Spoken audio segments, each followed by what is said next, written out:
India മുമ്പോട്ട് തന്നെ പോവുകയാണെന്ന് എല്ലാവർക്കും അറിയാം. 2, ഇന്ത്യ വലിയൊരു സാമ്പത്തിക ശക്തിയാണെന്നറിയാം. ഇന്ത്യയെക്കുറിച്ചുള്ള ഇവരുടെയൊക്കെ ആക്ഷേപം ഇതേ ഉള്ളൂ, ഡിസിപ്ലിൻഡ് അല്ലാത്ത ജനങ്ങളാണ്. ജനങ്ങളൊട്ടും സോഫിസ്റ്റിക്കേറ്റഡ് അല്ല, സിസ്റ്റമാറ്റിക് അല്ല, പ്രൊഫഷണൽ അല്ല. ഇപ്പോൾ നമുക്ക് സോഷ്യൽ മീഡിയയിൽ തന്നെ അറിയാലോ, ഒരു ട്രാഫിക് ജംഗ്ഷൻ്റെ ആകാശത്തുള്ള ഫോട്ടോ കാണിച്ചിട്ട് ഇതാണ് ഇന്ത്യ, തലങ്ങും വിലങ്ങും ഓട്ടോറിക്ഷയും എല്ലാവരും അങ്ങനെ ഓടും. ഒരു നമ്മൾ ലൈറ്റൊന്നും നമുക്കൊരു വിഷയമല്ല, നമുക്ക് എതിലേ വേണമെങ്കിലും കയറ്റിക്കൊണ്ട് പോകാം എന്നൊക്കെയുള്ള ആ ഒരു സാധനമാണ് ഇന്ത്യയെക്കുറിച്ച് പുറത്തുള്ളത്. അതായത് ഡിസിപ്ലിൻഡ് അല്ല, സിസ്റ്റമാറ്റിക് അല്ല, പ്രൊഫഷണലിസം. എല്ലാം മാലിന്യയിലൂടെ ഇടും, എവിടെ വേണേലും മുറുക്കി തുപ്പും, എവിടെ വേണേലും മൂത്രം ഒഴിക്കും, എവിടെ വേണേലും നാറ്റം ഉണ്ടാകാം.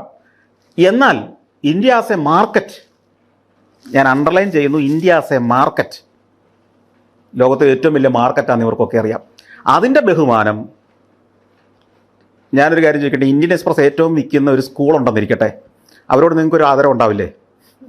അവിടുത്തെ പിള്ളേർക്ക് മുട്ടയെ കിട്ടുന്നെങ്കിലും നിങ്ങൾക്ക് ഏറ്റവും കൂടുതൽ പത്രം വയ്ക്കുന്ന ഒരു സ്കൂളിനോടൊരു സ്നേഹം ഉണ്ടാവുമല്ലോ. അല്ല, അതാണ് പ്രധാന സാധനം.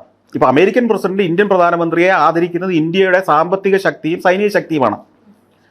അല്ലാതെ സാമ്പത്തിക ശക്തി, സൈനിക ശക്തി, ടെക്നോളജിയിൽ നമ്മൾ വളർത്തുന്ന കാര്യങ്ങൾ, ഇങ്ങനെയൊക്കെയുള്ള കാര്യങ്ങളാണ്. അതായത് ഇന്ത്യക്കാരോടുള്ള സ്നേഹമാണ് നമ്മളിത് കൂട്ടണ്ട.